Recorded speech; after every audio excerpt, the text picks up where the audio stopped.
Thanks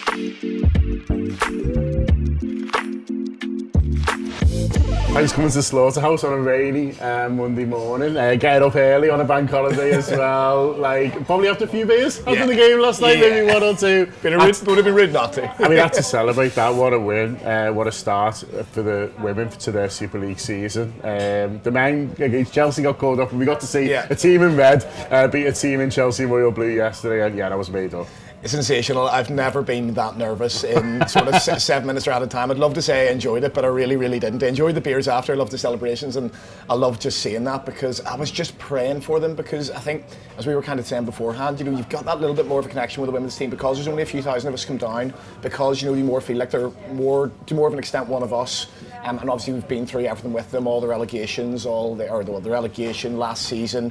The season before that, and just sort of all the nonsense we've had to suffer as Liverpool women supporters. So to get that payoff and to get that 2-1 win, I mean, you could not have written it any better. And I think you were saying, at one point you saw Liverpool were 80-1 yesterday in the afternoon. So saying you didn't give me a shout in that, otherwise I might have been a little bit richer today. No one gave me a shout. My mate messaged me after the game, who basically doesn't follow Liverpool women, but was just looking at odds and stuff and saw it at 80-1 and thought, well, that's worth a fiver, and it was. I think even rung me, I'd have probably took him out of it and said it was too short, because I didn't give them much hope, to be honest with you. I went to the game thinking, we're probably going to struggle, and then they went 1-0 up, and I thought, oh God, here we go, like after 2 minutes.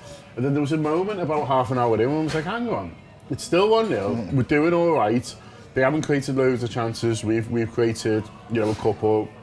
There were obviously several jumps up what we were sort of playing last season, but I thought we're doing okay here, and they just had to hang in the game, and that's what they did. Well, what they do is they stay in the game. They keep Chelsea at arm's length. The two central midfielders, Kearns and Holland, who I thought both played very well, but not in a way that'll show up on statistics, because they barely got a touch of the ball. They were probably quote unquote dominated by Chelsea's midfield. Of course they're going to be. They're internationals. Their team has been together for this long. But what they do is they hold the shape, they buzz about, they make it awkward, and apart from their goal and maybe one at the end where Beth England kind of just misses the ball, Chelsea don't really create that many chances at all, and they have the better of the game, they've much more possession, but Liverpool pick their moments, and that's what Liverpool are going to have to do this season. Stay in the game, pick your moments, and you've got your kind of slightly more unfashionable players like your Hollands, like your Nefis, like your Kovistos, who just sort of buzz about and keep us in it, and then you've got your superstars like your Stengels, your Kiernans, and your Missy Bo Kearns to do the magic. And I mean, you really couldn't have written that 2-1 against the champions. And we mentioned 80-1 there, and I think we were saying you don't get that even in the Premier League. Probably the worst team in the Premier League, to Man City's maybe 15-20-1 if you're lucky. 80-1. I mean, I had a look just to see exactly, because there'll be people watching this who see Liverpool Chelsea and they just see the names off the men's game and they sort of think, well, that'll be a brilliant game. But that's not a big game in women's football, apart from the fact that it's Liverpool versus Chelsea. For a neutral, that's not a big game. So there's that, and then there's also the fact that we go 1-0 down dead early, and I think Benfica are 75-1 to win the Champions League this year. Poland are 75-1 to win the World Cup next year. And when Havant Waterlooville came to Anfield in the fifth tier in 2008, they were only 50-1. Is that right? Yeah. So it's bigger and better than all of that. And they just for people coming down for the first time, they may not have quite appreciated that. And if we had beaten 3 or 4-0, that would have been par. But people might have sort of thought, no, I can't be bothered with this. So I'm so glad that we've got the job done last night, and it's bought us so much time. 3 points that we just did not think we'd have. Well, that's it, because it was looking like a tough start.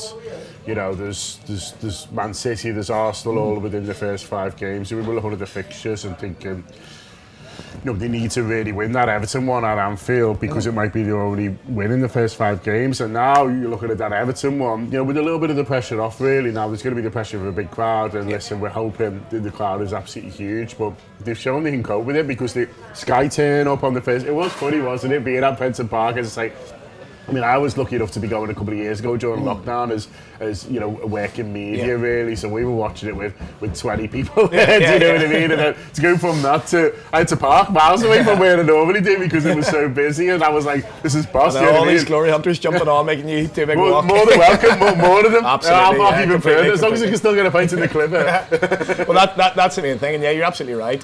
It is a massive occasion for them. First game of the season against. I think Reading away would have been actually quite a nice first game of the season for us. And you mentioned the first 5 or 6 games there. I think it's So the two Manchester clubs, Chelsea, Arsenal, the Derby and Reading, and everyone was talking about the Derby as it's been a great thing for women's football, it's at Anfield, it's on Sky, and all those things were absolutely right, but I couldn't stop thinking about, we're probably going to have to win it, because if we don't win that, we could quite easily be going into the seventh game of the season winless, you know, without any points. And no matter the context of the players, the fact you're just promoted, that's not a situation you want to be in. That's not really a situation we've ever seen this Liverpool team in under Matt Beard. So, you know, it's so exciting. And, you know, I mean, I think Philippa said at the end of the post-match show last night, she doesn't want to sort of push expectations too much. But I can tell you right now, she was singing we're going to win the league at the end, and I was absolutely joining in. So, YouTube. Press the button, become a member of the Anfield Wrap from the heart of the city of Liverpool. The best way to enjoy all your Liverpool-based videos, everything you need, every single day. It is the Anfield Wrap.